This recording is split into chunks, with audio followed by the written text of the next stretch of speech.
he was very smart.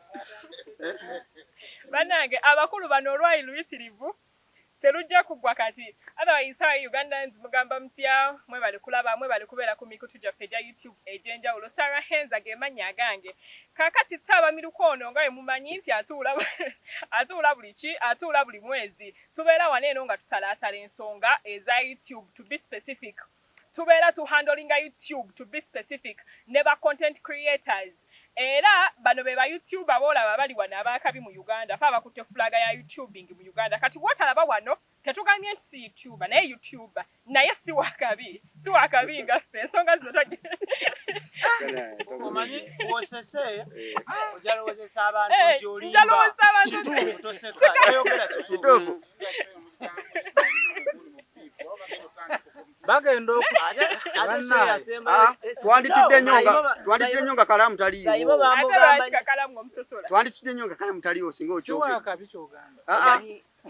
abanyiivu bakuno tubamanyi abantu bagatandika okukola obugamba wamma naffe ba new YouTubers naffe mujje tutuuleyo olukiiko olwaffe bwekyo bwe kyatandika kutiktok nedda bajja naye ate era ky'ekyamazima gali gamu tebajja kujjuza wano kuba bantu nga tutaddewo ebbaluwa nti bannange okuyingira YouTube sooka oleeta ebbaluwa baakale esaawa zino buli omwali basobola n'okwapulayinga ffe ne tusengeeka ne tulaba asaanye era kyozemu n'okigumiza okulaga nti abali wano be basinga mu ggwanga yeffe abasinga ekyo sikirumamu seetonda sirimba ne bali ba YouTuber naye ffe abasinga ye ensonga era kati we tuva eno okudda eri tulinawo omwami Seimo Official Ibrahim Kasango awubirako ku bantu nedda mbadde nsatusikule webpost mu ngeri ennyonyi atwanjula abakulu bano babiri batuddeko mu nnyonyi essaawa ezaamukago bamuva Bulaaya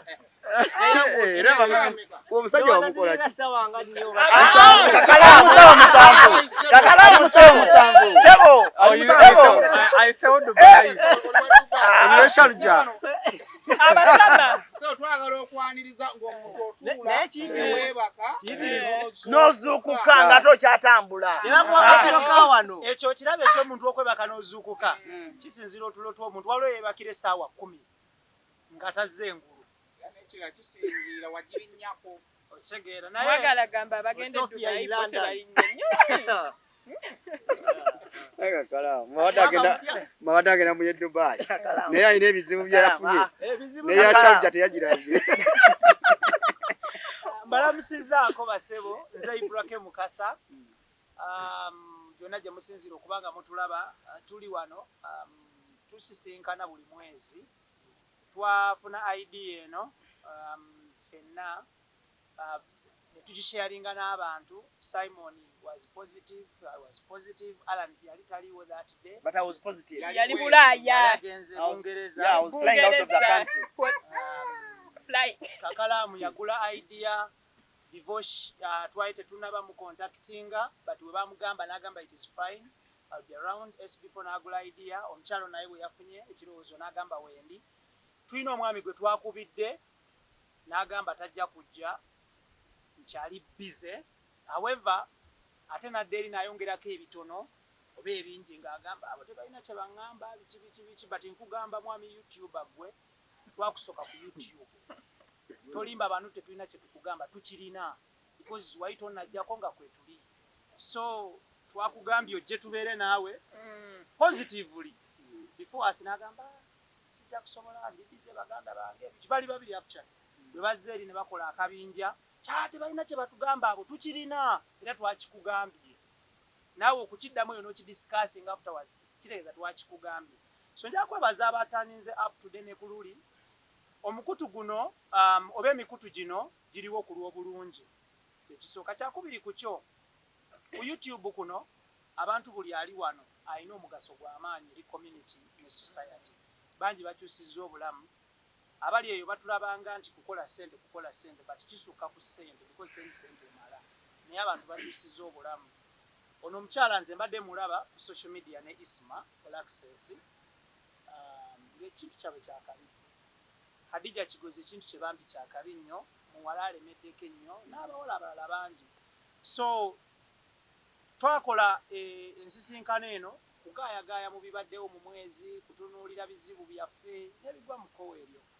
So bwe sitaaliwo baganda bange ne bagamba tumulinde oba anaakomawo bataakomawo tetumanyi. So Simon n'agamba era nze nali mmanyi bagamba kaagiri nnyo y'amaanyi. Nakubira omwana essimu n'aŋŋamba Ibula gy'agenze omanyi. naye lwaki ekyo kirowoozo kyajja kunze lwaki tekyasooka ono twali kikoze Alan gye yagenda wanene ssebo kituufu. ne lwaki ekyobutadda kyasookera ku yagendera mu winta gye yali. waliwo ekikemo ekiyinza okubeerawo nga Alani yagenze ewuwo tujja kufukamira tusabe sooka omuleke Omwana yankubye essimu namukubye essimu n'aŋŋamba omanyi nti gy'agenze alinaanye Katonda. nga yagenda Isirayiri yalimba Land of opportunity. enagenda ne Maka ne Madiina Saudi Naye kirungi nnyo akizzaamu amaanyi eri abavubuka abatandika. Omanyi buli wombeera mu bizinensi etakula kyova olaba nti esanga abantu nga balina ebintu ebifaanagana ebiri awo. Kakati waliyo omwana nga kyaluubirira kukola nnyo naye afune connection Zibra zaafunye, afune connection za Alan zaafunye, afune connection SB4 zaafunye abalazi bakola kizi. nange ssebo Bafunye n'aba. okuba nti ya stopping enyo ogenda olowooza sirigenda naye Kakalamu Bona bali wano mpozi banyonyi. abali wano banyisa Kakalamu Ate ekyokubiri obulamu tebabugejingira ku buli omu kyakoze eki kyatuuseeko. Ate oba Kakalamu tannalinnya nnyonyi naye ng'ate alina kyatuuseeko bukyanga akola ki atandika ku YouTube. So njagala nnyo tunembera mu society omuli buli omu kyagamba nti kino kikoze eki sikugejingira bulamu ku bwa SB4 ku bwa Kakalamu. Bale Kakalamu alina kyakola neŋŋamba ng'akikoze naye ate nga nange nina kinkola kikiriko kyenzi. So kyekyensaba YouTuber byonna gye bali mu ggwanga baako kyokola ki kyokola tuleke kubaako olusisinkananga wano nga buli omu alina kyaselebrate. Ogenda kubeerako naffe ku luzungu ssebo. So ladies and gentlemen, njagala obbaaniriza ku mukutu ngoyeyo luzungu ku mikulu gye exclusive gye mutulabirako egy'enjawulo. Waliwo yagambye exclusive. Baamumba engalo. bamukola bwe bati Assalamu alaikum. Kulize exclusive abatulabirako mwebale nnyo baire ddala abatulabira ku mikulu egy'enjawulo YouTube channels mwebale nnyo abatulaba be bamu mwebale nnyo mwebale ddala.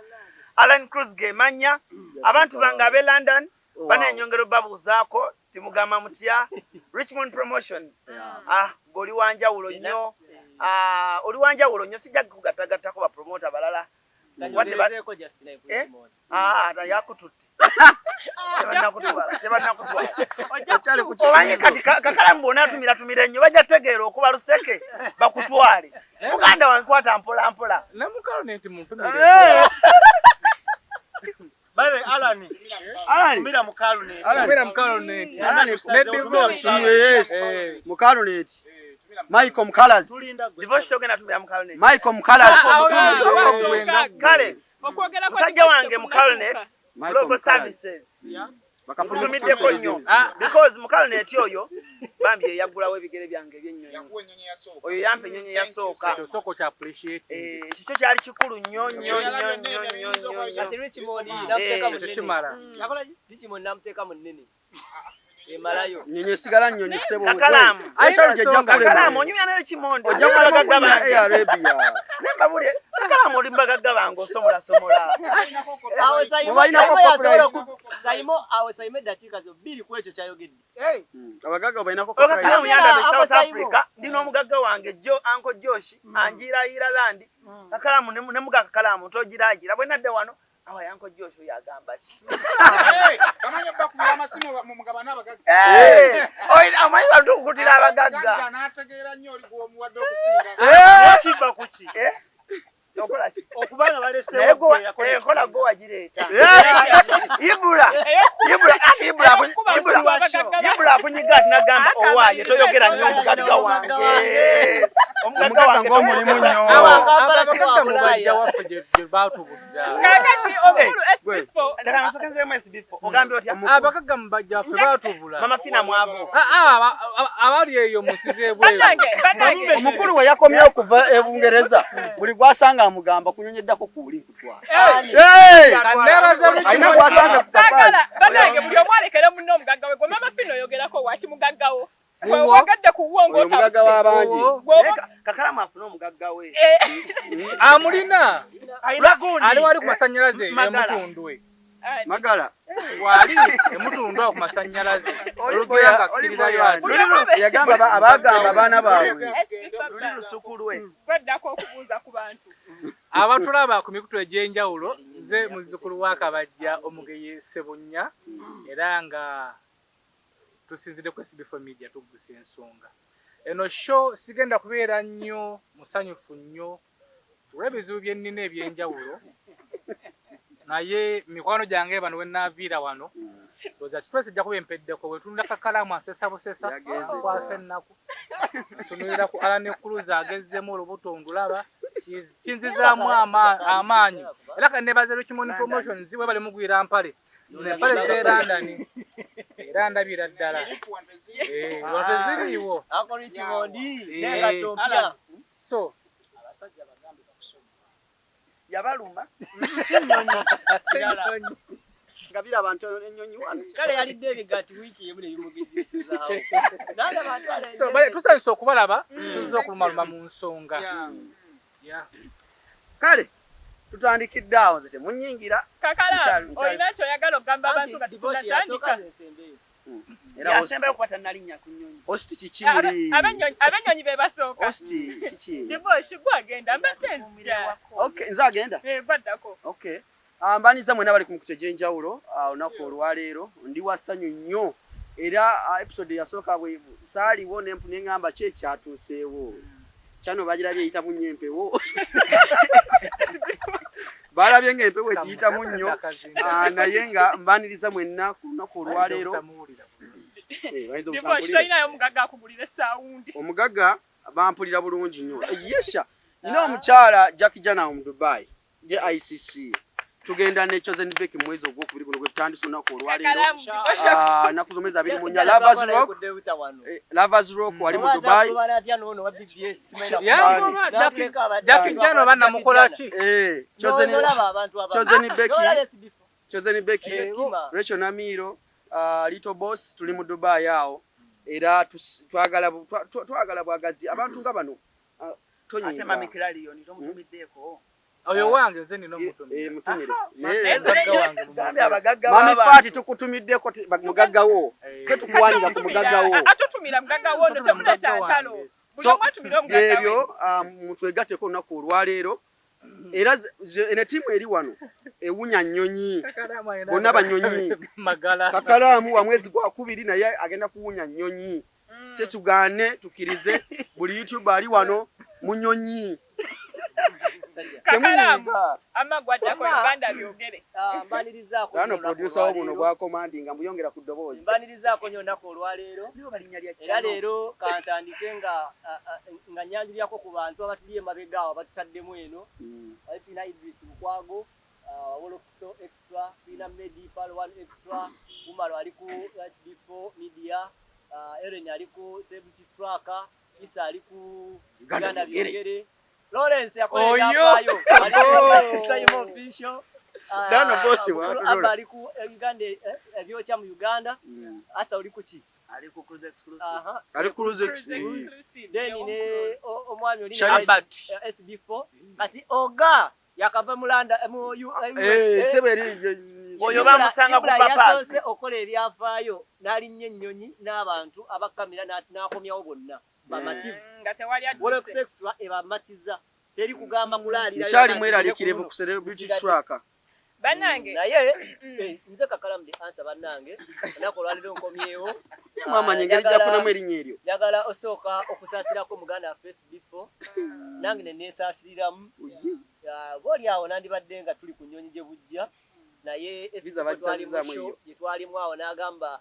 asiimye yasooka nampa bane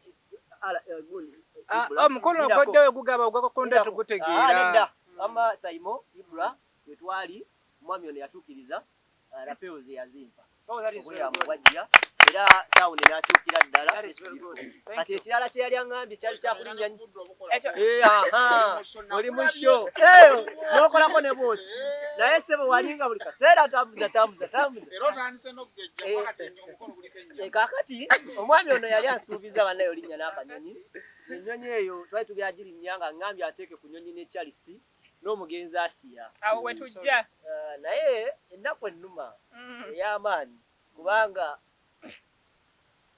nkusaasiddeko nnyo kyoba omanya Katonda yabireeta tomanya ayinza okuba Katonda bwe twaligenze ku nyonyi negwa mu mazzi abaana abo tubakwateko Katonda abaana abo omwezi gwe guti bwe gutambudde omwezi gubaddemu bingi ndowooza muwulidde buli mukulu ng'ayogerera buli mukulu ali wano nsuubira mumumanyi mumutegedde bulungi kaakati omwezi guno tugenda tandika n'ekikangabwa ekyatugwako munnaffe Asiya yatuva ku maaso munnaffe Asiya yali musanyusa w'abangi yali atusanyusa twali tumwagala era tukyali mu kiyongobero ky'amaanyi abagenze okuzika mu kulikeeyo abagenze ku lumbe mu kulikeeyo mu buufu bwa Asiya obwo tugenda kuwulirako kuva oli mwami ono yagenda osooka otunnyonnyola ensonga ezo musaze ekigambo official broadcaster kati ebigambo katubigire ddala ku soosi mubadde musalaasala nnyo ebigambo SB4 nga kitalo mukama watu weyagera byatambula bitya mu kuziika okuziika kwatambula bulungi sofa abakulembeze ab'enjawulo baaliyo baali bangi abantu ng'enkumi nga 25 baaliyo baziika Asiya kyampa essanyu ate kyanumamu mu ekyo nti ate mulimu abantu abakola emirimu nga gyekifaananyi emirimu gyaffe bano abaasigala eno abaliwo okulwanira olinga yeebuuza SB4 no ndimwogerako ddi ekibi ekimusuule abantu bakozesa opportunity eyo kubanga buli kimu kye baalowooza akaseera ako kye baayogera naye byo bya bulijjo omuntu asobola obirivinga ebintu ebyo abantu be baayogera oba oliawo abasimuwagizi wa SB4 andika nakaseera kigamba abantu nti nze nasigaza abantu 10 nga bemba following oba 5 ebajja okuba abantu bange so gwali yalwana SB4 kino oyinza otwalako abamu oyinza obutamalaawo ate oba oyinza okunnyongerako abalala so Asiya ye yatugendako tewali yakyagala Katonda we yakipulaninga waliwo ebibuuzo otasobola kubibuuza Katonda nti lwaki singa Mukama tuba tusobola mubuuza ebibuuzo noli yeesigaliza ekitiibwa kye tutosobola mubuuza nti lwaki wabututte ayinza okubuuza nti ndibadde oyagala ntwale ggwe so bwatyo we yakigera bekyaluma twanywererwa wamu yatugendako tetwayagala so enteekateeka za Mukama bwe zityo neebaza bannaffe abatuwerekerako bablogers ab'enjawulo Saimo Official nkwebaza yaliyo nnyo Mr. Ibla teyasobola yali akooyemu naye nga mulumbe nalabayo omukulu oga namulabako ku kasaawe n'emikono gyange bonna abalala Kuki mukulu oli yakolayo ekyamagero era tulina okumuwaayo award omutima nga gumutyemuka ewa Saimo Official Lawrence alina okufunayo award so kwegamba twaliyo ng'aba bloggers n'aba tiktokers ne tufunamu obugundi awo ne tunyumyanyumya mukola stress ne zituggwako ne tuguma kati twogera twaguma naye nga tugumya family ya mama family ya Asiya yonna family ya Asiya nene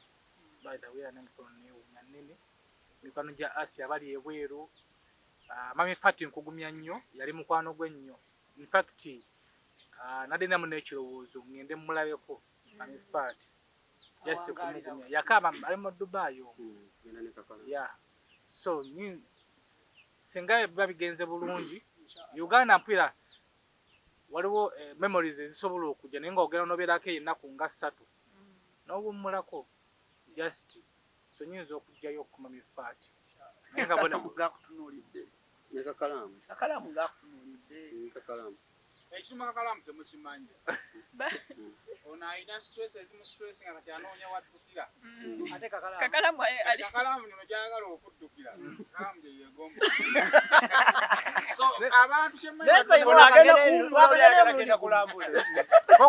stress gwe bafuna stress ali eyo obanga na chance esobola okuvako mu society emu bamu n'ogenda somewhere yala Asia atuluma yannuma naye byebyo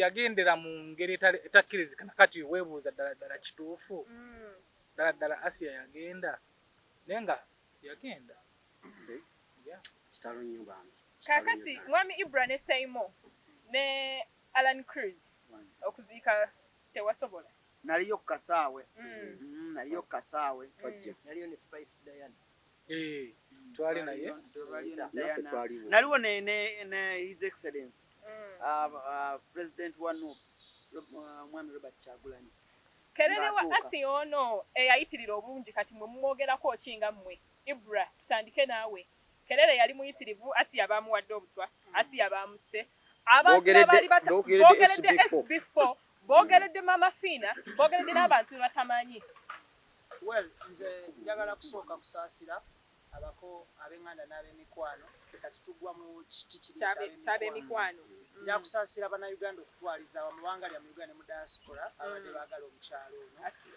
famire ye ngisaasideko nnyo nsaasirako SB4 nsaasirako Charles tabadde bbawa Asia ibadde just acting era Charles naye ng'omuntu tasaasigala kyekimu saasira Mama Fina asembeza abantu no matter where you come from no matter who you are so bingi ebyogeddwa kufa kwa Asia honestly speaking nze ng'omuntu sisobola kwekomitinga ku kintu kya butwa because saalaba ku lipooti ya mochare era sisobola kuba na kyekyogerako nti oba kino oba kiri oba kiri kyakubiri ku kyo eyo point ngiwummuza ey'obutwa I don't want to commit myself ku butwa bwa Asia because omusawo emulago wa city mochare yalina obuvunaanyizibwa bwenkomeredde aba okutuwa lipooti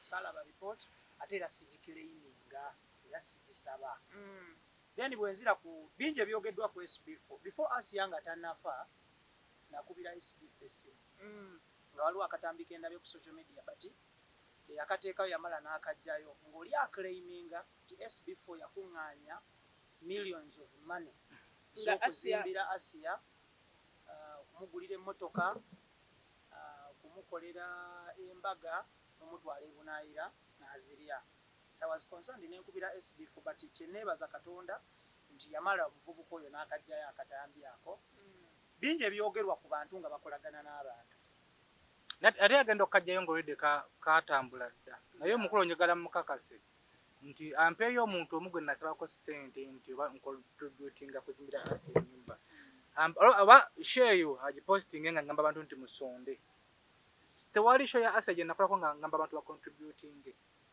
and ennyumba mami Fati yayiwamu omutwe waliwo omukyalo omulala yatuwaayo trip y'amayinja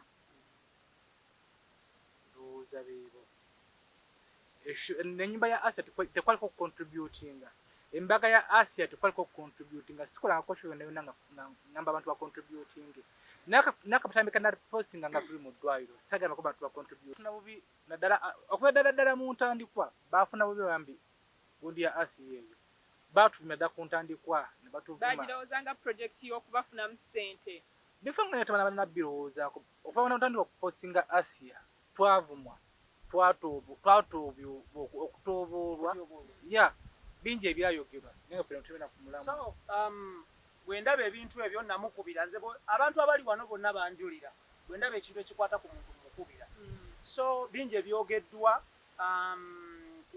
kufa kwa Asia but njagala kwebaza Allah yatonda eggulu n'ensi honestly Asia mu bulamu bwe yalabika nga atali wa kabi yalabika nga ekitagasa but Asia yakungubagirwa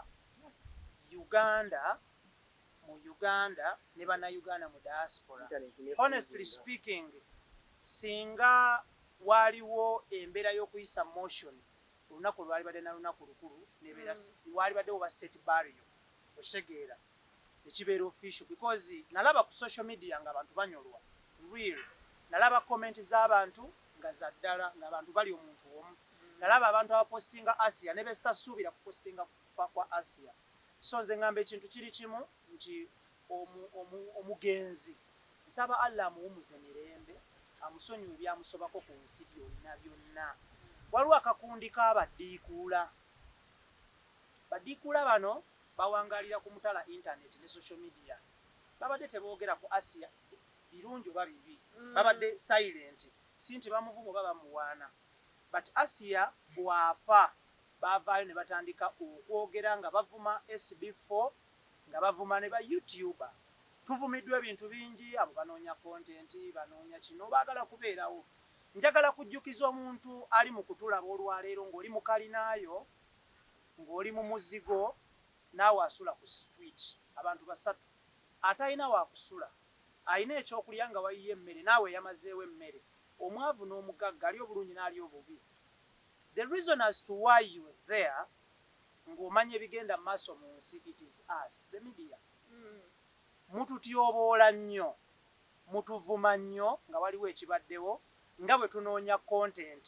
Content ono bwe tumufuna, simuweereza Sara Mukasa, simuweereza Alpha oba Mariam oba Isma abaana bange. Bwe mukwata mu publishinga. Saimo bw'akwata content amu publishinga. Lwaki gwe sebo oba nnyabo olowooza tufunamu gwabiraba nga tufunamu? Byabuwemu, dogo, byaki byogamba nti gwe tofunamu fe abafunamu.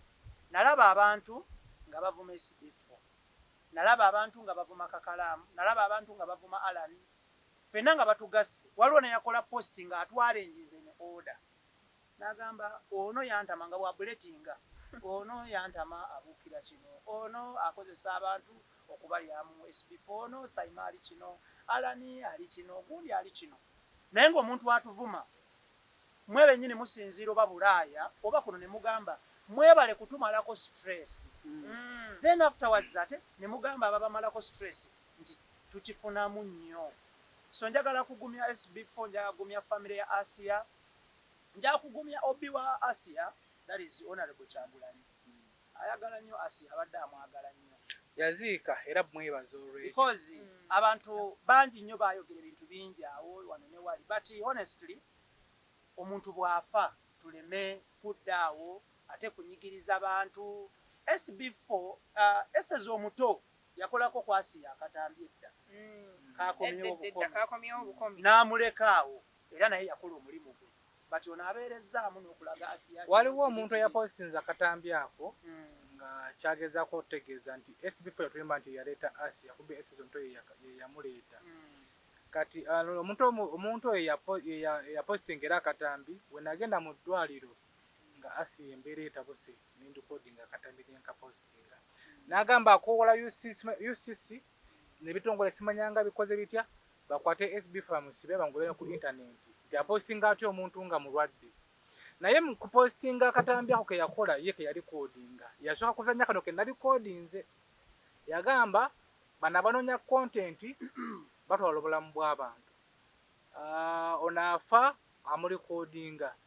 Naye ekyasinga okunnuma abantu kyenjagala batangazaamu nti singa omuntu oyo teyakozesa katambi akate ke nalikodinga okumpeerako ekizampu yalibadde mutuufu. Naye kennyininyini ke yakozesa nga onokugenda ku TikTok n'osooka okazannya ke nakoze then n'okwogererako, which means nayo kennyini onoonya. So kyeyakola nakyo kikyamu.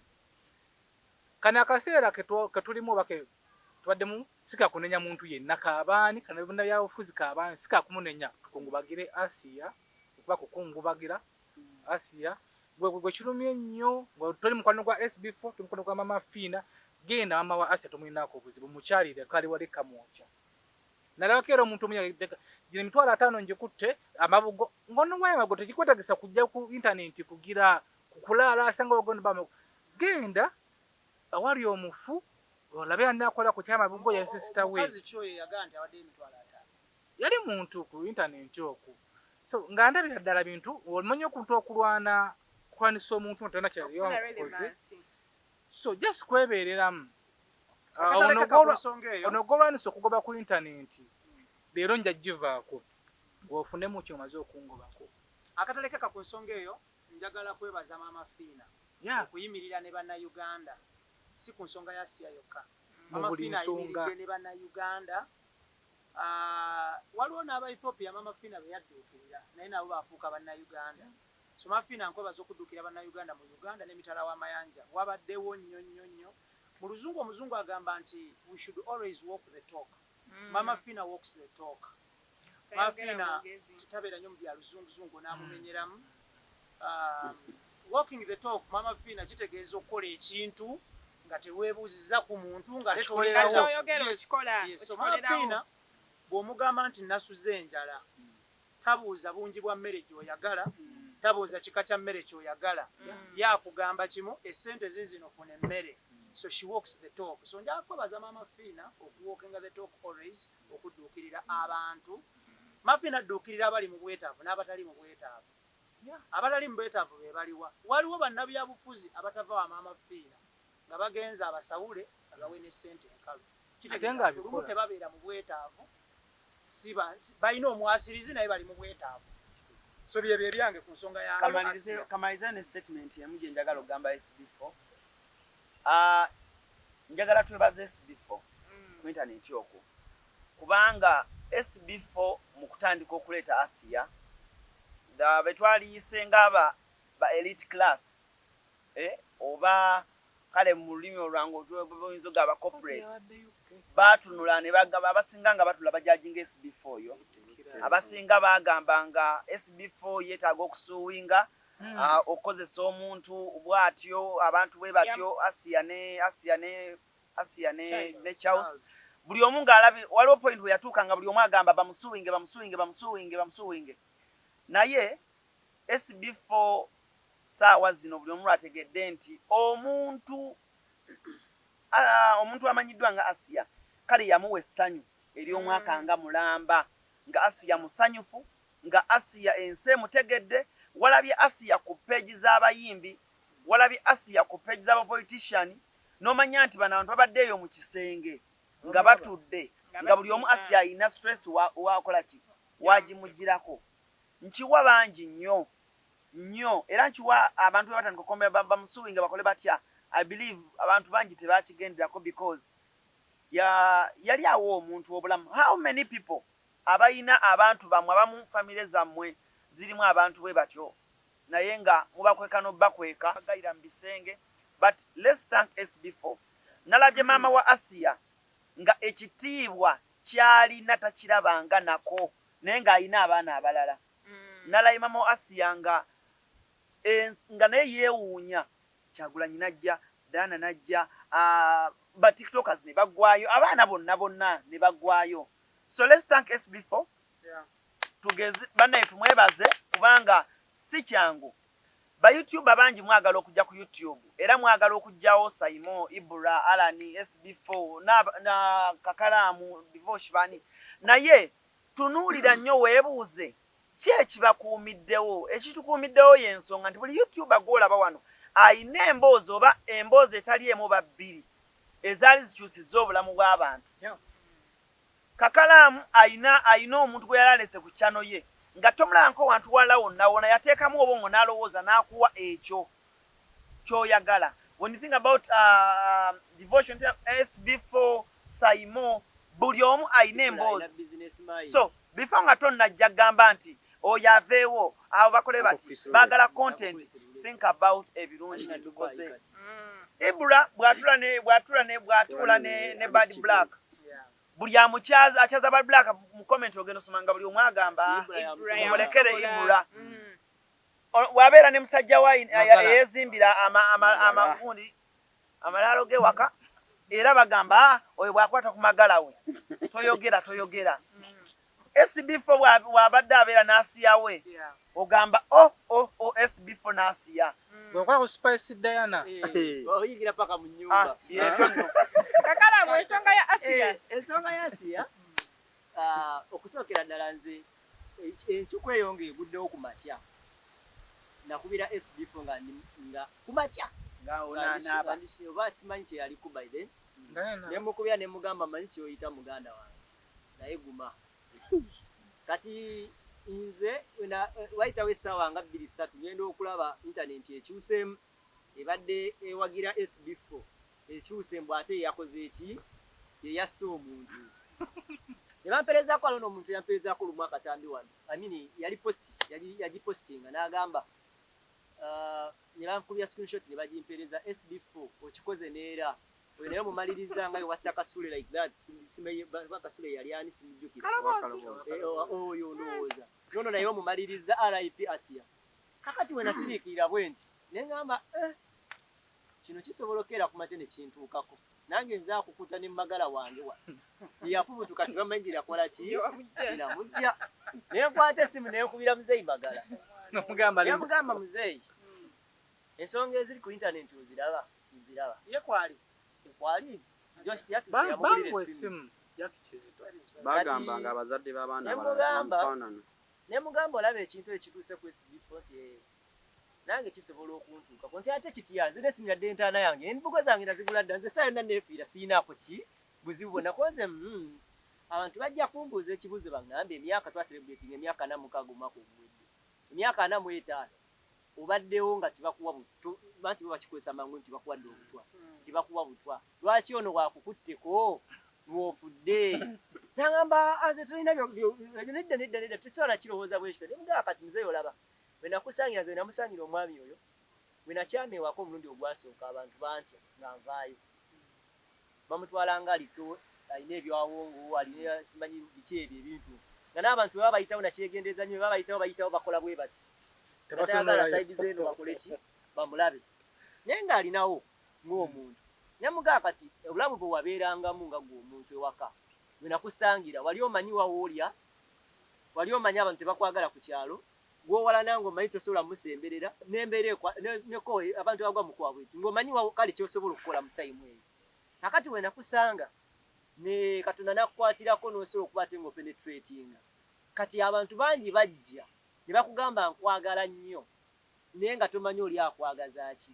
Kitegeeza nti watandika okuta buli omwaga mane Mzee Magala nkwaganye ekyemisana zakigula naye nga naawe omutima gwawe babanjagala nnyo wali mu kaseera kali wali omanyi nti tebanjagala ng'era buli wamu tokola ki tomala gali aliawo kino njala kigamba ne bano betusinkana bannange nti batupiininga ne batugamba mbu obasanze omusanze talina buzibu naye kati saawa zino lwaki womukutteko afunye obuzibu ffe tetubeera nabo womukwatako n'ovaayo toddayo luvannyuma naye asinkana abantu Mzee Magala nakyogerako ku lunaku lumu yesibifu twali ku Serena awo nali ngenda kukola ne Faida Nakazi tutugenda ku Serena tutuukayo nga tusangayo abasirikale b'SFC bali bazze ku mapulezidenti wa Somalia nga zaawasuza bwe ntuukawo abasajja nga bafubutukayo eri bonna bonna nga bajja kati nga bagamba tukwagala nnyo Mzee tukwagala nnyo Mzee konze what awo tunyumira nnyo amangu ago tebapakudde emmere mu mmotoka gye baali bagenda oli awo bagimuwadde kakati natunulira omusajja ono nga sajja ono kitegeeza bulijjo w'amaanyi nga simanyi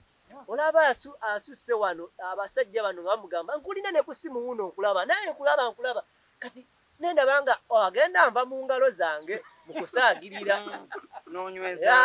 ndaba agenda naye kati ono abamulina sibamanyi kuba naffe oluusi tubeera mu time Alani wagendera London Alani n'otuuka era n'owulira abantu bamu nga baweza tukwagala nnyo Alani ne bakugulira ebyokulya naye nga naye tomanyi akwagaza ki naye n'obirya Katonda n'akusaasira mugenda mu mawanga eyo gye mugaa tulinnya ennyonyi omuntu n'akukwatako MC Brazza akugulira nze akola bwe tunuulya naye nga kati era ife oyinza okuba tugibaddemu tugiwangaaliddemu Katonda yatuyamba naye tetumanyi oba ne bali yakola ki kati osobola okwesanga sitole y'ono yali ntuufu ey'abantu gye baga nti omwana bamukola ki bamuwutwa kisobola okuba ekituufu naye tebwali buvunaanyizibwa bwono kutandika gambe nti tomala gali alya kubanga ekyo naffe twali tetukisuubira kati nkigamba bano betusiika ne Mzee Magala wange akyaliwo nze ndi eno Kampala oli Luweero abakuliisa sibamanyi yasti weebereremu ng'omuntu nze ebiddirira simanyi ate nkwagaliza obeerewo Bannayuganda twafunamu embeera embi omuntu walwalako omuntu waafa bamusse bamuwadde obutwa omuntu talwalako n'afa kisobokera ddala njagala obuuza nti endowooza eno yavaawo eya buli muntu afa okugamba nti bamuwadde butwa nze baŋŋamba ekintu kimu ne baŋŋamba kati naye ko omuntu tewama Fiina naye awedde kino kye baŋŋamba ssebo naye ne mwennyini bamukubira ne bamugamba musajja wattu owedde munnaye kati kwogenzeeyo owedde n'agamba naye okimanyi mbaddewo emyaka 45 nga buli wembyogera ebigambo bino munvuma buvumi muvuma buvumi naye nga wendi nga mulowooza ndi mulalu. Kale kakati Sala ekisooka omanyi buli topic wetandika okutuuza abantu abasukka mu bataano nga bagyogerako efuuka nsonga. Ndowooza nti ekisooka bw'abanga Asha yaziikiddwa ensonga y'obutwa terina makulu gekolawo. Ekyokubiri Katonda atuwadde omukisa n'obuyinza okusalawo biki ebisalo ebyogerwa ku intaneti. Abo abareactinga ku bye tukola ku intaneti batandikewo emboozi ezaabwe balaba tunaazigo. Buno obubaka tubutikke Kakalamu ono y'omu ku abakyaza abantu abareactinga ku bye tukola ku intaneti. Kakalamu mukyaza abantu abo tetubaganye bakyaza. SB4 akoze emboozi oba afunye obuzibu ne mumukyaza emmotoka y'omusajja nange nze nira mukwano gwange ate yakikoze mukwano gwange. omusajja ne mugiddako Ibra oyagala ku adi yakikoze mukwano gwange andi jamanyi gye tuvudde yesitajja kwogera nnyo yakyazaako omuntu omu ng'alekatinga kweyo ensonga naye ng'omuntu oli gwakyazizza alagira ddala nti ensonga yasiyanze njiri kyannuma namukwira emirundi nga 10 times katakwata masimu namuweza voice note nga nze sikubidde kukuyombesa wabula nkukubidde omanye nti ebintu mbirabye naye kyokoze si kirungi ne bulutiki nga teyanziramu andi era singa musanze wano wali salitudde wano gemaze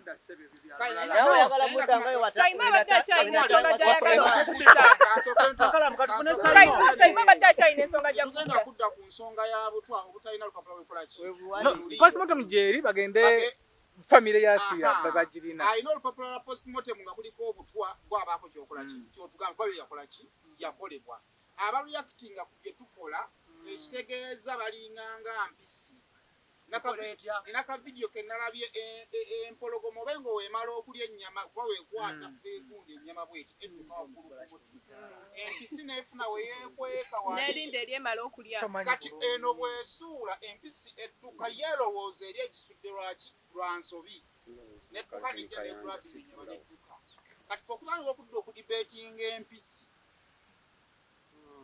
ezitasobola kwenoonyeza nnyama yaazo tuba twekkakkanyiza nnyo kubanga lwa ebintu ebyamakulu tusobola okwogerako nga contribution ya internet mu bulamu bw'abantu twabadde ekaliisizo ng'abantu b'okukyalo babuuza Asia yafuuka atya bw'ati I was there taata wa Asia omuto yazze nabadde mu maka ag'okubiri aga muganda wa taata wa Asia nga taata wa Asia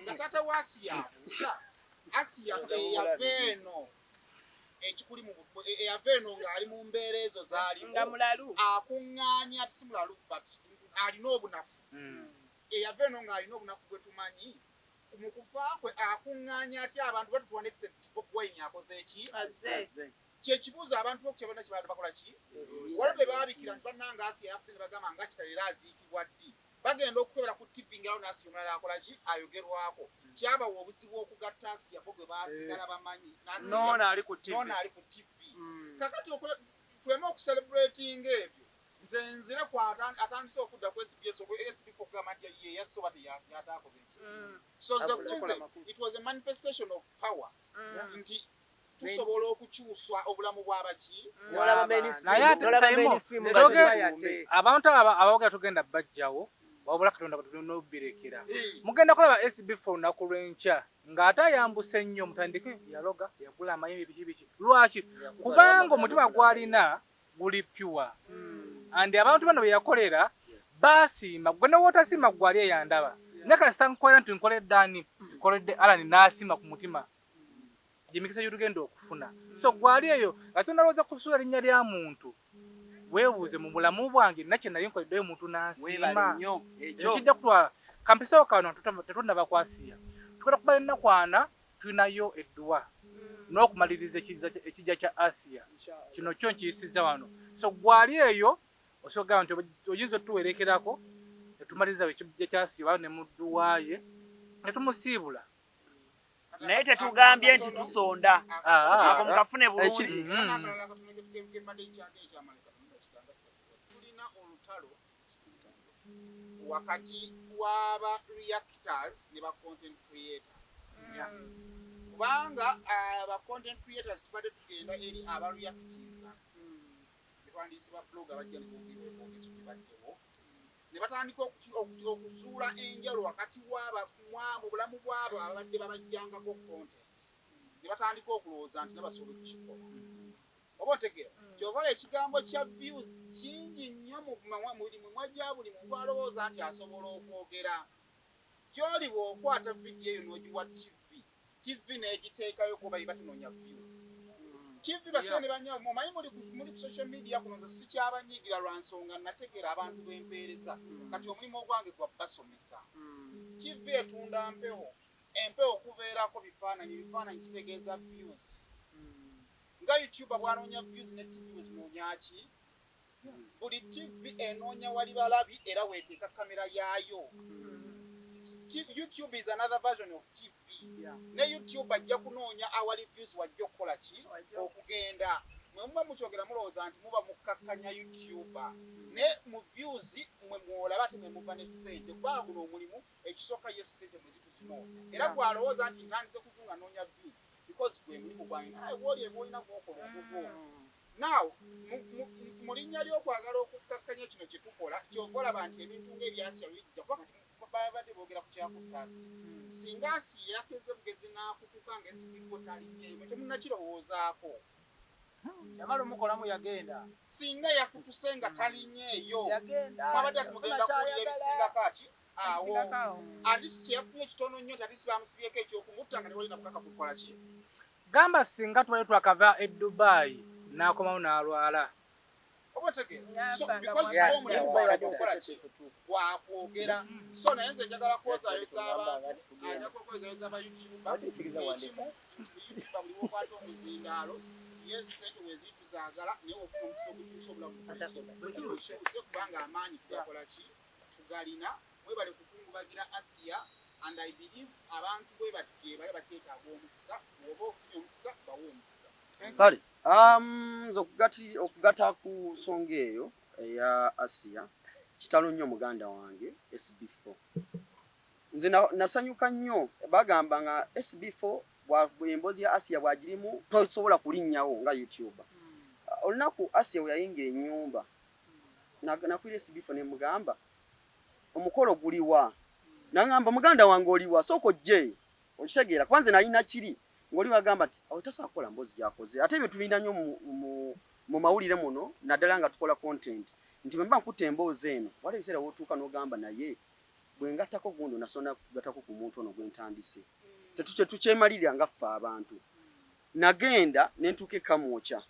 nali ne Helen oyo nsanga SB4 nangamba tukirya wali wansi naye katutandikira wano kwata nga omukulu yaŋŋamba kati ono tandikira wano twagala tulabe engeri Asia gy'asanyukamu essanyu lya Asia ndirabyeko era nakavideo nakateeka ku Facebook olunaku lwe yafa ne ngamba nti nabeerako ne Asia nga musanyufu si kulw'okuba nti nze nali mumanyi nnyo lwa nsonga ya SB4 yakola ki yakyusa obulamu bwe nti ebbanga Asia lyamaze ku nsi n'omwaka ogumu n'okusoba SB4 lyabadde naye amuwadde essanyu lya buli muntu lyandibadde yeetaaga mu bulamu n'abalamu bano bwe tulina essaawa zino nga tasobola bufuna tukkirize nti mugenda kwogera SB4 akoze kino akoze kiri naye akyusizza obulamu bw'omuntu ate tajja kubeerawo nti SB4 tajja beerawo nti ku ssaawa esemberayo ddala ne kino mu kitwale bannanga batulaba essaawa zino tukola bino ebintu okukyusa obulamu bw'abantu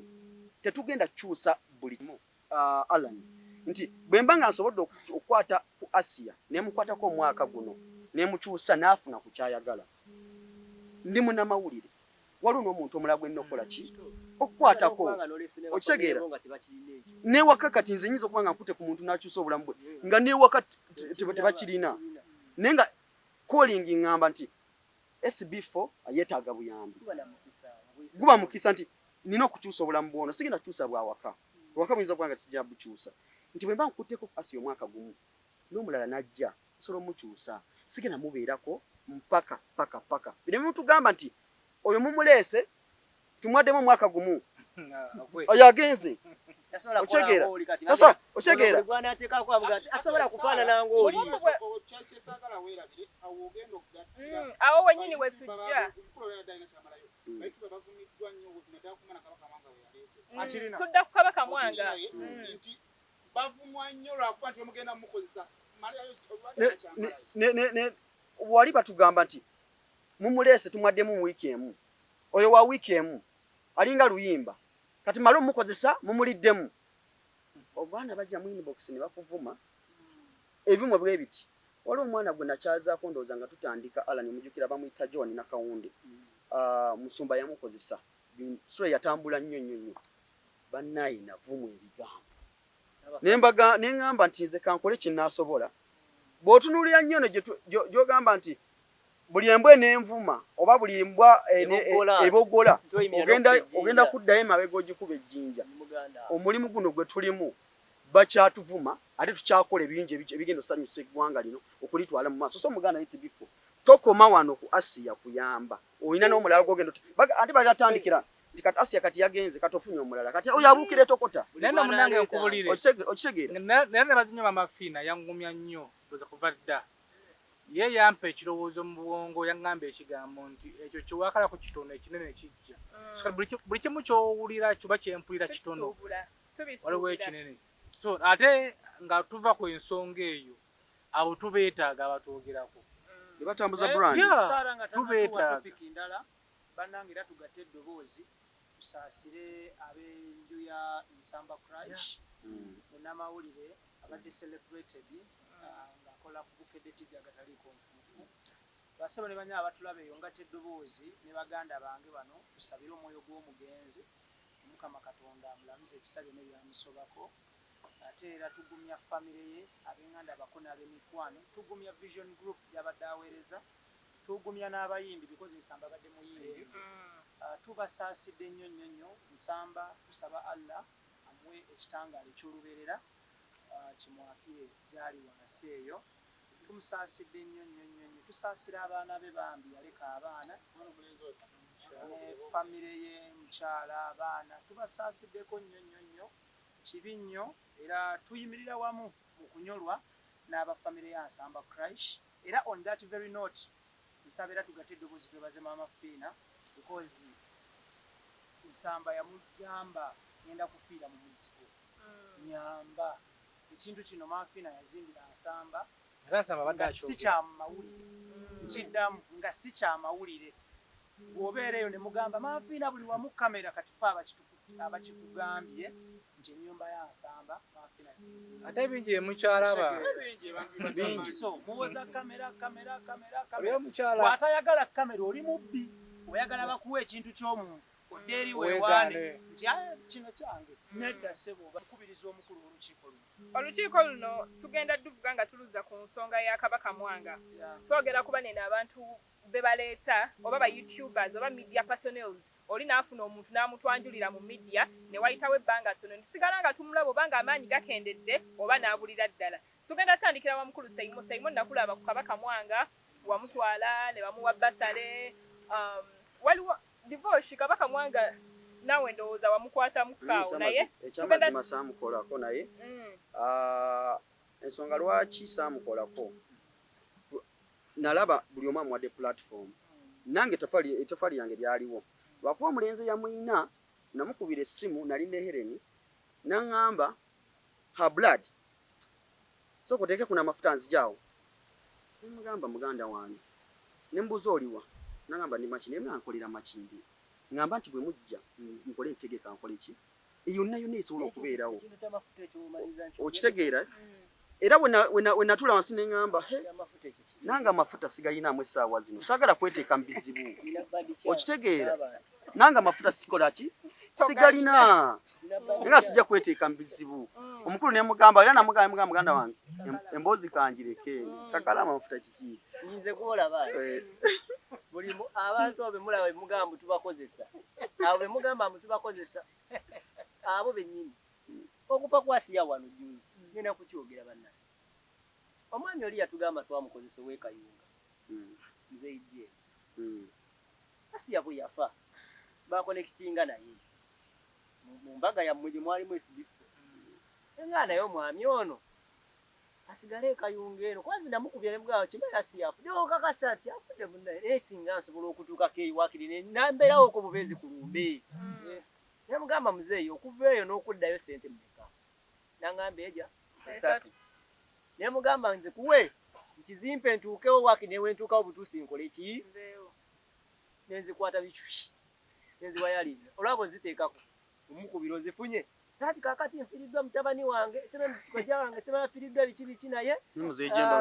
kanabe kyensobola okukola kanabe kyensobola okukola konze Mzee nkitegedde anga kati nkole ntya nkudizeeko ebiri konze kale munnange macha muganaga naye te ekyatokera ku radio awo nti nkera kumacha ku edwalirwa mukaaga kera ku radio awo kumacha nenvaako saawa nnya nti buzinaweera nyanga nkoze eki nga ntuusaawo konze kale kanzije wakiri mukubagize bukubagiza nzireyo konze kale Mzee bwe yatuuka ku lunaku olwo ne mukubira nangamba seba nina ekintu kyenkooye mu bulamu bwange konze kikise bankozesa ekifaananyi kyange ani yabawadde olukusa kikozesa ku TikTok babiriko babitambuza nasi ani yabawadde olukusa obiteekako sigenda kujja oba sijja mulekeyo sigenda kujja nkoyo okunkozesa nisooka nsirike ne ngamba munugaye gwe nga basobodde okunkubira ng'ombikira lwaki bali bakozesa ebifaananyi nga tebaŋŋambye koza nti wabyekubya olaba ndowooza abantu twetudiringiramu wabyekubya ne bisigalayo kati babikola naye Kakalamu kati nnyo kakusalamu ekirimi abantu abo tebaba na buzibu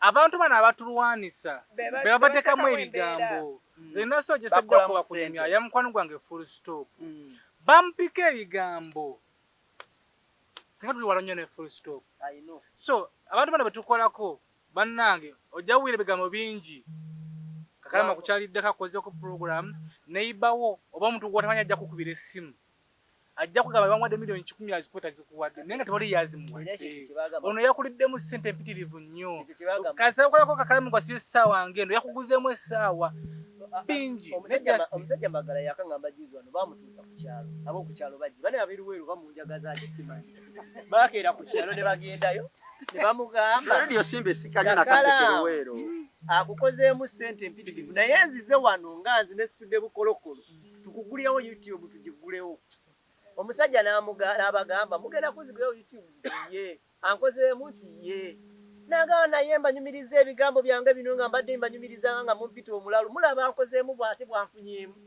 kati kanfuniremu ddala kuba ye yantegeera kinakola ki kyenali ndi kwanza we nabinyumyanga nga muvuma era kati nnyo singa mukulu Magala yakkiriza namukola mu YouTube kitangaza mutwale yagamba mumuleeta ne mulala mumuddukako abantu bano omukyaza n'afuna mileage namuwa ddiiru kale tukole ekyaffe nabakikola nobavaako nodde mabega nekigwa olateka okupiininga gwe wamuleeta kati yadduka mwamusula mwamukolamu okugatako katono nnyo Ibra naffe ngaffe abakola content tulina okwetunula tulina ensobi zaffe ebiseera ebisinga omuntu otandika emboozi ng'olaba nti Saimo yakola ki yagirina ate yamanyi gyegenda ne gyagitandikira ebiseera ebisinga waliwo va kuzina emboozi ezituuka ne ziva mu bantu mu ngalo neefuuka eya bonna naye gwe olw'okuba nti olabye Saimo agikubyemu emitwalo 10 abantu bajagadde bagifollowinze nogamba naye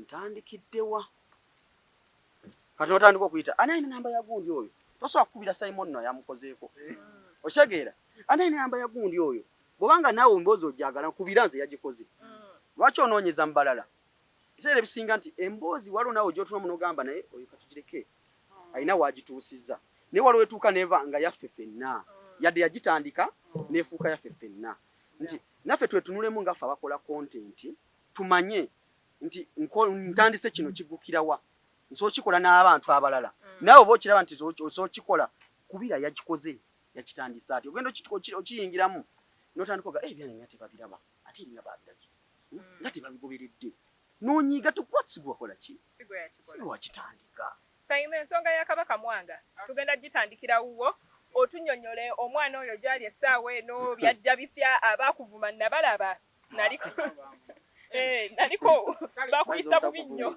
bayisa obutakuvuma kyendowooza kiri bwe kiti nti emboozi zijja mu ngeri ez'enjawulo for example emboozi ya Asia picking up interest in Kapidia, training somewhere, n'anoonya Asia n'amukolako. Asia partly yafuuka product ya SB4 Media kubanga yamufulumize. Then waliwo video ejja from nowhere n'efuuka viral. Kakati twawukanya nti ani asoose mukolako interview. Wabula nze ndowooza ati essaawa zino nga ntandikira kulimu abali bakulu. YouTube erina okukyusa direction lwansonga nti akuba SB4 abaakubangi wadde aba yakugeeza. Ojja kusirikala lwakuba nti ala yakuuza exclusive tebalina bwe baali bajoogeddeko. Naye ate ojja kusanganga nti ate gwe bakubye onaakifunamu ki ky'onaasigala ng'okola ki. The likes of Mzee omusoni w'ebirango oyinza otamubulimi nga nnyo yali luddawa yali mu byalo. Oba wategeera n'omukisa ne gumujjira kubanga kye yafuna singa waakukisasulira okwapyalinga ku channels tamanyi bbeeyi tazirina. Abo bennyini aboogera nti tukozesa abantu nze nabagamba nti njagala ojjeko ewange ng'oyagala kulanga ojja okumanya nti okwogerwako obwogerebwaki kwa bbeeyi naye onaafunye omukisa nti mwogeddeko. Secondly, kati Katonda wakuleeta kuffe contribution yaffe ffe abali mu business kale bw'abazze tuba tulina tusobola okumuyambira abeeko akakyuka mu bulamu bwe tukakole. Naye nze sikiriza mu njogera y'abannwana kubanga eno ensi gye tulimu abantu SB4 bagenda kwogera n'atakumanya agenda kwogerako. Ensonga kisaateeka ndowooza waliwo bano abatanjagala abannwana kubanga nja kumaliriza nga mu society bonna bakola ki ate abasinga okwogera bye boogeza obutamanya naye ate nga byayogera abyogera nga amazima amatuufu. So naye ekisinga obukulu nti gwe sigala ng'okola ky'okola ki ky'okola. Ekyokubiri bw'oba ofunye omukisa okubaako ky'oyamba nga okozesa connection ze tulina. Kuba abantu abatulaba okola video ya 10,000 naye nga temuli asobola kuba 10,000 gyekutte. N'ofuna omuntu omu n'akwata obukadde 10 ne bukyusa obulamu. So ate ebiseera ebisinga SB4 singa omubuuza nti abantu b'oyambye yali simu oba wakuba simu ajja kugamba nakuba simu. Oba otegeera nga mwe muva abakola ki abayamba. So nze kyendowooza kiri mu science w'amaanyi. Nze according ka video ke nalaba waliwo omwana wa TikTok yali avuma ba mwena aba interviewing Kabaka Mwanga ng'agamba actually yasooka na Ibra kuba yakola ka video n'agamba Ibra muddemu ku magezi. Waliwo ensonga nnyingi eziri mu ggwanga ezeetaaga okuggibwawo. Kati ono omwana yakoze ennyo ekimwogezaako muleka ebintu eby'amakulu but ayina point ku side ye ayina by'ayagala mukwateko okitegeera naye nga naye asobola otandika obikwatako ne tumusanga. Naye n'ekirala olaba omukisa guba mukisa omuntu nga wa mukisa. Nali ntunulya sister w'oyo omwana ng'agamba oba omwana yakwata bukwasa essimu ye like essimu yagwa mu ngalo enkyamu. Kati kankubuulire ebintu bino ebimu mubitunulya ne mubiyisaamu amaaso. Ekika kya comment eyo kyasookanga kujja ku TikTok nga Kabaka Mwanga tannalabika ng'abantu bakomentinga nnyo nga bwe basanga omuntu oba abantu aba-parents abakulu ng'oli agamba a smartphone in a wrong hands. Bwe bityo nga comment bwezityo bwe zijja. All of a sudden omwana akwata essimu agamba bannange nanyirira Kabaka Mwanga but ali awo omwana ali eyo mu kyalo tamanyi mwana muto omuntu Uganda naturally emitima gyaffe gisaasira mangu. So abantu ne bakipiikinga ne bakiwa amatu buli omu Ibra n'akwatako Ibra connection gy'ayina SB4 zaalina. SB4 ayina abagaggabe, Ibra ayina abagaggabe, Saima ayina abagaggabe, Kakalamu ayina abagaggabe. Naye buli mugagga asobola okujja ng'ayita mwoyo. Ekibondo ky'abagagga ne kyekwata ne bayamba omuntu omu. Yes, Mama Fina asobola okugamba ng'ayita mu SB4 nti Kakalamu kamsoka. Mama Fina asobola oyita mu SB4. N'agamba SB4 Kabaka Mwanga muleete muwe wano. Ibra Keti n'agamba nti leeta Kabaka Mwanga tukole kino. Ono n'amuwa fiizi. Kati gwagamba mbu ensonga simanyi ensonga ki. Obadde ogenda mutwala mwende essomero Saimo lyamututtemu. Oba toyina na busobozi. Ate kati ojja kulaba abazadde. Saimo baatugambye omwana oyo bamusasulayo ne kasente ku ssomero eyo kuba yasinga oddikolera. Tuwe ssente. nze kyenjagala okwongera ku nsonga ya Kabaka Mwanga. Kabaka Mwanga twakola interview eyo then ne tugende ebweru ne oga. So tuba tuli Egypt ku kisaawe kya Cairo nentandika okulaba video nga bugoyinga viral. Naye nga bujjirako ebivumu mulimu mukozesa biki nabigwa mukowe. Ne baleeta n'ebifaananyi by'abantu abalala abazze nga babeerawo Jemba bali abaana abawunya ne babigatta wamu. Ne bagattako n'ekya Kabaka Mwanga n'ebigwa mukowe. But nze njagala kusooka kwebaza Simon okubanga omwana oyo Simon nakukubira nga ndi America. No nakozesa yange. Nakozesa yange. Yasimandoze engeri gyanyenyamu Yali Washington. Asali Washington. Nali Orlando. Orlando Universal Studios. Ngali America. Temukikuliriza So America. bwe nkubira Simon ne twogeramu ne mugamba ogenda kunsharingira video. Yali aggalawo na office because of time difference. Ena bagenda kwebaka biki. Ne ngamba Simon nyamba ontemera akantu okampe. Ne nkateeka ku mukutu. Naye nga comments ezirimu ate ziyomba buyombi. So nze wanu byemu ku byensinga okwebaza alle yatonde eggulu n'ensi nti nategeera kye bayita omwana w'omuddugavu. Omuzungu sinaba naye omwana Adamu ow'alangi eno nakutegedde buladi teweerimba nkumanyi tolina kyogenda kukola kipya nkutye otegeera. So Kabaka Mwanga twakola interview it went viral. Abantu mulowooza tukola ssente kankunyonyole tekiniki ya YouTube eri bweti nkola video ku Simon nebeera n'abantu emitwalo 2. Omuntu n'asala clip nebeera ne million views. Nga clip ebagituuziza ku Facebook etasasula. Wake up my friend. Oli Bulaaya gye tulowooza nti abantu bamanyi naye tomanyi. Tujja kusika tukomyewo eno. Obeere naffe eno. Because oli mu kifo kikyamu. Ibula katono nnyo gaddako. Basewo agenda edda kano kakulu. Abantu abali ebweru ffe tuliisa abantu bammwe. Kubanga Facebook ebweru esasula. Mukwata klipu zaffe ffe ze tusiibamu ewuwana ekyaddondo ng'omusana gutwokya ne muzijja ku peegi zaffe ne muziteeka ewammwe mmwe ne babasasula. And by the way, we are very good people tetuba striking. So on that note, video ya Kabaka Mwanga ya going viral. Naye nga video going viral. These are just obuntu obusale extracts. Buntu butini nnyo dakika 2 nga Kabaka Mwanga we yannyonnyola ku taata we bw'atayagala mukulembeze omu nga taata we bw'ayagala omukulembeze omulala. Okitegeera ne basala akantu ako. Oli n'agamba maama nze laba akantu. Milioni 10 kati Ibula ali mu ssente. Milioni 10 ziri ku mukutu mulala ogutali gwange. Naye ng'omukutu ogwange Kabaka Mwanga taweza na kakadde ka views. Wallahi billah. Internet terimba gendo searchinge. So ne mutukonjera ne mutyobola ne mulengeza ne mukola ki. Bana Uganda tulina rekodi. Twagala nnyo abafu. Kati bwe bukeera ku makyo omukuffe wano God forbid n'afa. Ogenda balaba. Kati fanya agendo tuwa content tufudde ffe. Iba naye Katonda otukoze ki? Lwaki otutta oyo? Naye bw'abeerawo omulamu talina kyatugamba singa afa. Okitegera kyenkunnyonnyola. So Kabaka Mwanga ng'omwana omuto nze mwagala bazadde be n'oyo Raymond gy'ali naye. Okitegeera nze nafuna abantu abasoba mu 10 nga baŋŋamba twalabye omwana ng'agamba okujja mu America transport wa mitwalo 5. Abantu ne baŋŋamba Ibula omwana alina passport. Abantu 10 nkiddamu nga si bya social media tebali ku social media bajja mu inbox.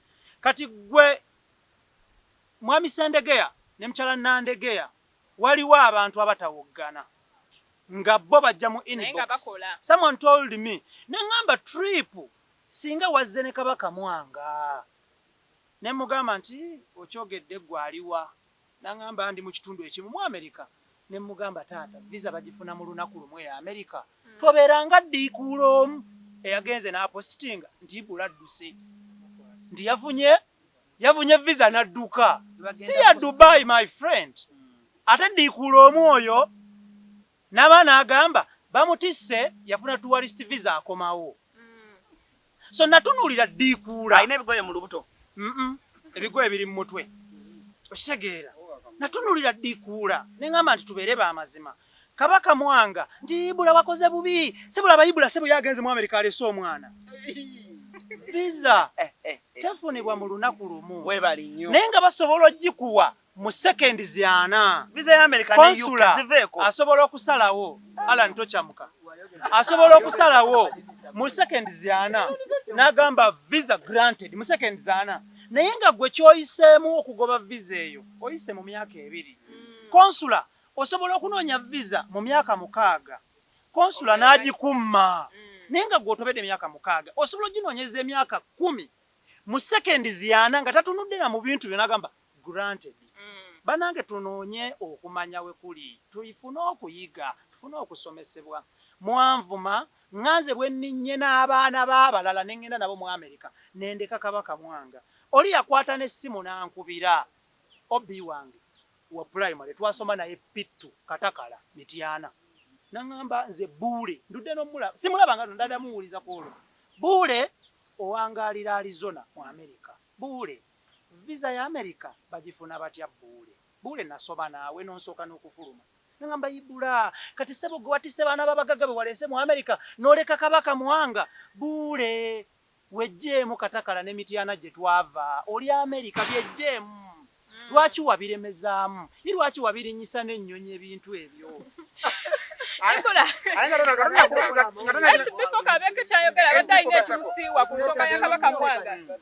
my obi naye yanyiga twasoma naye pittu si kyamakulu nnyo naye nga tutudde wano n'abatasobodde kutweyungako tuleme okukolera abantu okutusiima tebagenda kutusiima tugenda kubeera disappointed nnyo kwata tusiimye tukolere bukozi ebisigadde Katonda yamanyi so obanga oli eyo nadde nafunye omutima omubi ateekomamafira yakakkanyiza naye nga kati kampe ku byokuyamba kole binsanyusa nangamba togenda kusanyusa buli muntu bwekola Katonda kyakutuma okukola so bwe obanga owulira nti oyagala kugenda kukyalira Mzee Magala genda omukyalire ubanga olina mukasente mugira kilo ya nnyama gy'oba omugulira bajjaga wali mugulidde kilo 5 bwe kyosobodde buli omuntu ali eyo tasiima omuntu ali eyo tagenda kubeera full figure yasiima yesobodde okubikula ku bantu amaaso abasinga obungi yanwaniridde n'abalala bonna naye gwe mukwano gwe yasinga okunkuba Nisobola simwagala. Tetujja mwogerako. Naye alipira nnyo. Nenda mukyalo no mugambe. Wemba yache namukola. Ngenda ku office mwegayira ansonyiwe. Mwolu kusolunjogerako ne yenkozi ne benabyogerako abivunge bwati. Nenga manyi ekondi dya kumutima nga ansonyiye. Nja mwetondera ansonyiwe mbanga yache namukola. Naye divorce koze byonna. Divorce. Omusajja oyo mumusonyiwe one because nze kimu kye nalabye ku mukutu oba ku internet. Omusajja oyo mumusonyiwe simumanyi gwe mwogerako musajja mukyala. Musajja. Omukyala oyo mumusonyiwe. Omukyala oyo nsaba mugaye musajja mukyala. Mwami. Mumusonyiwe reason being nti tupatikanira kuba bulungi. Ayinza okuba agatta ng'ayitirawo ku mmwe. Naye atayonoona. Kati Ibula nabagambye nze nina family yange. Naye alina. Nina abantu bendabirira nze nganze. Nina family nawasa omukyala. Nina jjajja wange, nina mama. Buli omu ajja kuwira ekigambo kimu. Amenyeko omutima. Kane oba mwana wange ono, omuzukulu wange. So bijja emwogera naye tebitukosa side emu. Oshagera bitukosa side emu. Bifo Katonda bakugera ku Sebunyo oba Ibula obani soko yebuzise kyengendo mugera ko kituufu. Gyebogera bingi bya bulimba gabagala ko nuna amanya gaffe. Yesu olwana nangu kuva ku internet. Mwana mu ngeri entuufu. Ate oli yali akola bulungi ng'akoma ku baana be. Naye Kakalamu yatandika omusembera Ayenze bifo kyenjagala bagumyako. Ensene ebadde n'aboogezi waliwo omwogezi yaliko mu ggwanga erimu ng'akuba emitwalo egyo nga w'abaana ayogera. Naye kino kya bizinensi yo yali ayogera mu lulimi kyera mu ggwanga ki? Simon. Yali ayogera lwa Ssaabasajja. ng'ayogerera mu ggwanga ki nga bamulindanga bannange nga tubeera okwo nga tuswanye naye ekirungi kya Katonda kiki mu bizinensi y'okwogera eri emuntu ekyamazima oyogera era n'ofuna abakola ki abagoberezi naye ekirungi kyensinga okwagala ku baganda bange abo abagoberera kituufu tebanootingirawo ne bakola ki banootinga era batuuka temi ne bagamba naye eyatugamba nti kino ate yatugambye nti kino so nze oli wakwogerako nga SB4 gwokyali SB4 yali SB4 leero enkya kwogera kino eluli kyeyayogera luli bitandika okukola ki okukubagana so nze ndowooza omulimu gwaffe tusigale nga twogera ebyetukola byetulina okukola ki okukola sesobola kuva ku mulamwa nze ndiwo kubaweereza ekyo kyensobodde wensobodde okukwatako bengenda okukwatako wensisobodde sijja kutuukayo era gambadde nkola ebintu byange Kakalamu tunyonyola ensonga zino eno eza Kabaka Mwanga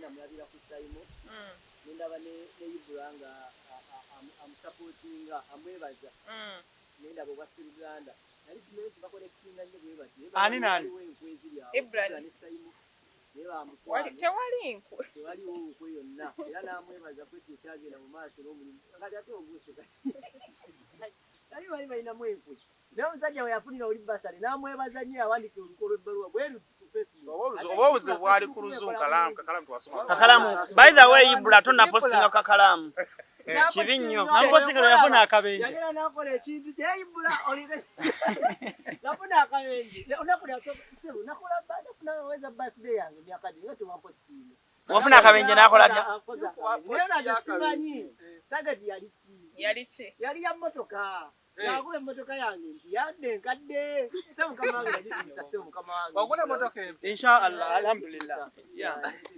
nja kupostinga naye nekiri kyogaye nti Facebook yange ekola bulungi nnyo kye kitakola bulungi taata byonna bikola TikTok ekola bulungi siri ku TikTok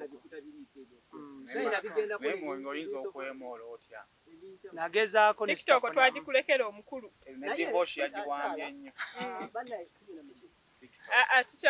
tusigazayo topic emu gye tugenda omaliriza obayagala genda mu short situkogene ensonga ya Kabaka Mwanga okugattako just katono waliwo n'agenda ofuuka sirebu olunaku olw'enkya olina gw'oleeta naye kyeŋŋamba ajja kujja nga Bakabaka Mwanga bwe bazze olwadde atya naawe kaakati wamma buli essaawa yonna kyamanyi buli ali kuno atulaba enkya leero Kabaka Mwanga enkya gwe enkya mwanawo ogenda tojja tusuubira nti bw'onojja ojja wangaala paka tulabyeko n'abayimbi ng'ayimba oluyimba n'abeera owakabi n'avaawo so sijja kubeera ku muntu omu nti Kabaka Mwanga nti kati mukube mpaka myaka 5 mu maaso nedda tumuwadde tumulinawo tumutuusizza tufale tumuwadde tufune omulala ajje naye tugende mu maaso kale naye nga tumaliriza ekisooka ndowooza buli omu lweyimojja weebale omulimu gw'okola mu bulamu bw'omwana oyo naye bizinensi eno ngibaddemu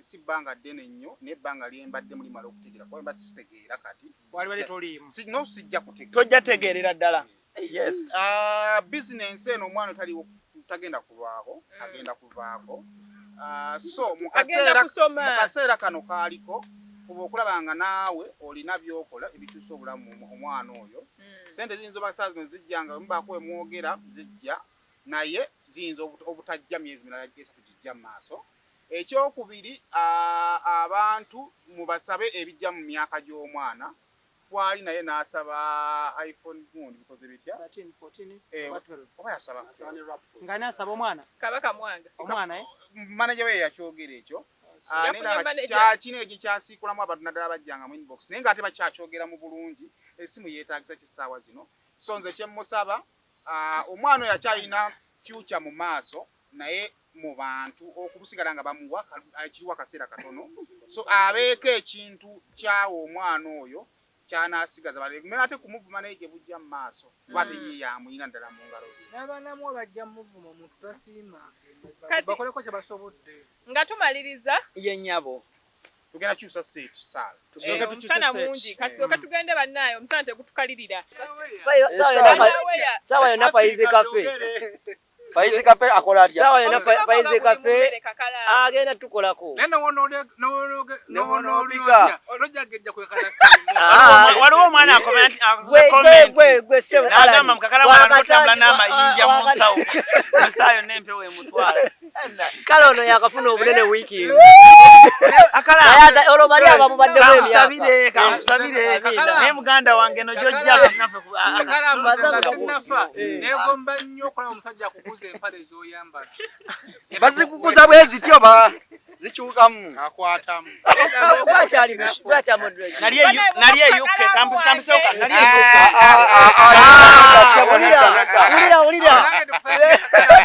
omukazi yambuuza Kakalamu mwana muto nemugamba agawozigana eyuke tetugenda kuvaawo wano nali East London nedda tekijja kusoboka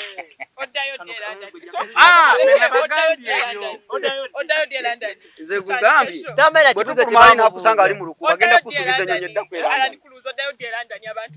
ebintu ebirimu visa enzibu binyumye naawe waliko kukadinisa gwe wali olabye kadinisa bali be baba banyumya sajja akubuuza ekibuuzo n'okiwulira ekyoluzungu gwe wateekayo papula tamanki ankoli kimonanga mugirina kanneeyambe kino mu kamera nerero zemu Kakalamu mugeze nnyo naye ngenda mutwalako e London nibwe London ng'obuuzizza ebiri ngenda mutwalako e London college nasana era mbanene wunya tutoba kutwale hafula nange banene wunyiza oyogera Dubai Saudi asimanyiwa awo kola bukozi bwente Sharujja ogenda Arabia kati yegendayo kati naki Kakalamu mwesonyama Kakalamu ogenda linnya ennyonyi inshallah wagambye dda February am going Kakalamu agenda Jackie baida ukatugambe oyo Jackie tomwogera nako Jackie twabonabona naye nono gambe Jackie jana zengeri je wakolanga ne Kakalamu ani ali producer wa Positive Delta naiti kavuyo yali producer wa ali producer ngale nasho kumpe nkola ngate wa control room naiti kavuyo yali producer yafuna akisikira wagenda nayo bana ekatumalize show lwali tugenda tukubanga tumalize wale concept ya night cup commercial break naye tukomyewo era nga tukyasala sala ensonga ezadde mu guno omwezi naye tujjako makwezo kakati tugenda tandika n'omukulu SB4 ku nsonga y'obufere ku YouTube abantu bacomplaininga ku YouTube okukamala naddala ba sponsors abagala obalangira abantu sekinoomu bagamba ba YouTube bamuyitiriza obufere oli akuwa ssente ze alina kyayagala omuyisizeewo n'okiyisaamu olunaku n'obula ne bagamba oli abeera n'akawunti nga 6 nga woteekamu erinnya SB4 kati n'akontakitinga SB4 mulala ne bamubba wateekamu Uganda byogere nga waliwo nga 4 kati n'afuna YouTube Facebook wonna n'agamba bannaye Kakalamu waliwo n'omukyala yankubira essimu n'agamba nte yamufera naye omukyala yansirikidde message ku WhatsApp actually yesterday nangamba Sarah olina ku namba ya Kakalamu tubalaba mwenna koza ate Kakalamu omwagaza ki nedde ekyobufere yamufera nagamba nina namba gye nafunye Kakalamu yali ayogera ku bintu bya Canada naye wenna gikubyeko ne bagamba bo tebabiwuliranga nako ne Kakalamu tebamumanyi ate nga babadde olwamaze ne baddamu ne bakula ne bagamba mbasindikire sente ne mugamba tosindika Kakalamu ogenda mufuna oyogere naye era ne munnyonnyola katugenda kutandikira ku nsonga eyo obufere ku YouTube nga buyitiridde omuntu okuferebwa munasobola okugula bwenti aba ayagadde okumufera SB4 Media erina woofiisi SB4 Media erina emmotoka obanga kituufu nga tukola bizinesi nkubira oŋŋambe tusisinkane mu kifo bwekitukusaa bweziti olwe bizinesi nzije ondabe tuteeseganye oba jangu ku office uza office ekimu ne mukulu Ibula naye kimanya ina office alina emmotoka bali mu amafuta business zikutula ne ala fena wano yali city book abasinga obungi bakola bwe bati agenda ku TikTok teka mu SB4 Media naye nga mukwasi ya posta ku SB4 Media ndo mayina momanya mukwasi nako kwa account eyo wako kwa account eyo kuli kama namba ki namukubira ngono namugatta kyabuvunanyizibwa nnyo omuntu okuwa business omuntu yenna oku internet mu meeting omutunuulire oyinza okuba mulimu abantu abali ebweru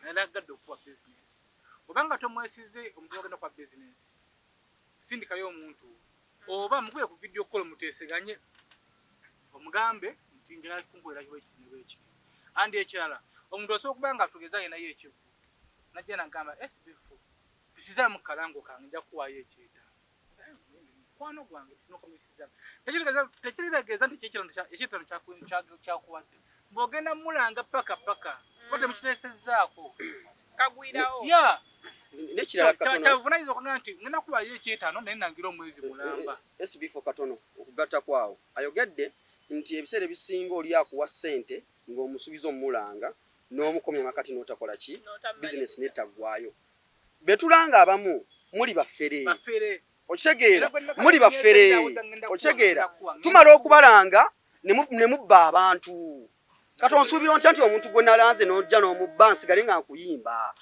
okitegeera wali abahabo wali abasawo simanyi abalombeddwa baffere okitegeera tugamba ssente zammwe nze sobola kusigala kyona nagoba abasawo abaganda ku channel yange era tonkubira ng'oli simanyi olombaddwa otunda ddagala lya habo tonkubira okitegeera mubba abaana kati nze nsigale nga nkuyimba olombaddwa simanyi oyamba abantu agenda funa obugagga ng'omubba nze nsigale nga nkuyimba ogamba ng'ogamba tuli baffere mwe baffere betulanga muli babbi kakati ekituufu ono kyayogedde olesa ensonga enkulu naye ensonga eno eri mu ango y'abantu nga ba mirundi egi ensonga entuufu betulanga abamu tubawulira oba nkyogere ntya kiddayo eri omuntu okugamba nti nkwagala nnyo naye ng'akyogedde Kakalamu nkwagala nnyo naye nga tomanyi akwagala kyenkana ki era akwagaza ki kikati bizinesi zifuna e Uganda n'ebweru nakuba omuyimbi wadde atuuse omuyimbi gundi okiraya nti n'akugamba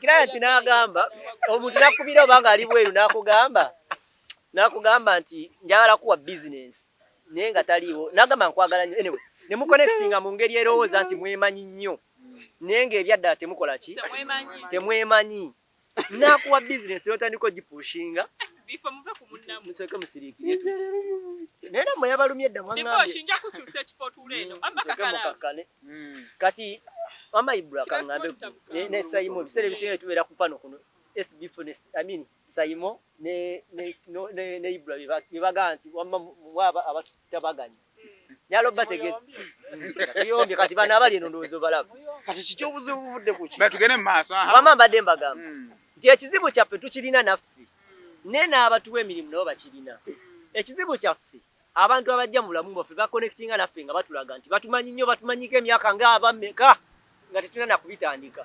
ne bakuwa confidence erowooza nti oba tebasobola kukola abantu bange kikyamu kuba sooka nagamba olaba nkugoberedde ebbanga olaba manyi byokola olaba njagala nnyo like nakuwa trust eraga nti tasobola kukola kintu naye nogaa kale nange nkoze eki nkwesize n'omwesiga ekituufu tulina nze omuntu aba neetaga nga yagala bizinesi ansanga ku Radio Simba era we mugaa nti jjanga ku Radio Simba ebukoto ojja kunfuna era ne bajja naye mbadde nsaba n'abatuwa bizinesi ebyaddala nammwe mubanga ddala kituufu nga mutwagala nga we mutugamba nti mutwagala otwalako ekitono webabanga nga tukukubiraga nti guzize omuzigo guno bannaye muzze ebyaddala kubanga bizinesi zammwe ezimu teziba kyenalaba omuntu abeereyo nga alina bizinesi yakubba abantu nalaba nti olina big number nakunoonya n'asalawo okukozesa okubba abantu naye ng'asoose n'akulaga nti bwemanya ali akwagala nnyo SB4 media bulango sayininga emyezi 2 mu weeks 2 awere nto byeyo abantu 2 kaboomu banenya oba omutaa nze nange waliwo gwe nakakola nze waliwo gwe nakakola yansasula emyezi 3 mu wiiki muddakika n'owulira amiranga I just said ate omufere atalafiya asobola obutakuyiriba kasita akutegeera nti omubbye naye amanya tujja kwesa nze kamba benyere abantu ba bizinesi zino wammanga ab'ebizigo mubbye abaana b'omubiyumba abatabula kale bino ebyeyerusa kale abatabula abakyusa lanja mubba abantu abaana basindika ssente wano jjukira ebizigo byabwe bya bbeeyi omwana n'asinga akadde kamu n'ekitundu ab'ebiziga bola aboogera bubi ne babavuma tebazzaayo ssente z'abaana kyokka gwalanga bizinensi endala abatwala abaana e Saudi mu biyumba ne wawawawa abatali registered webale nnyo gender bannange ali registered oyina engeri gy'otandika omunoonyaamu okitegeera njagala twawule bizinensi endala baseeka bane baseeka nga mwetanidde nnyo nombeddwa ne muteako ne babulooka batuyiriba bannaye bakuba rongu nambe waliwo omwami eyanjiribanga musajja mukulu nnyo mawulire muwe ekitiibwa yanjiriba nanjiriba nentuukawo ne ŋŋamba naye bambi nolina seeka ku kyano naye oyo seeka gwe nninako ensonga lwaki mukyamulinako nti yakolera kyano okubeera awo ye muntu gw'osobola okunnyonnyola n'omugamba nti nina complain gye mpulidde bweti naye tukoze tutyo gisorting out timpe namba ye mpe namba ye nobeera ku conference n'omuntu n'omuwulya byayogedde ne bennyonnyolagana bulungi yensobola laki nkyali naye oba okitegeera nti at least ye musobola otegeera ne mujja we mujje ne nga nti wano waliwo ŋŋambye kino n'akinnyonnyola nange ne nkitegeera era ne bakwatagana naye waliwo omuzeeyi nanjiriba ekibuga kyonna ne nkwatibwa ekisalinga naye omusajja ono ebbanga ne mulabidde mu midiya bambi alabika okuba ayagala kibuluuka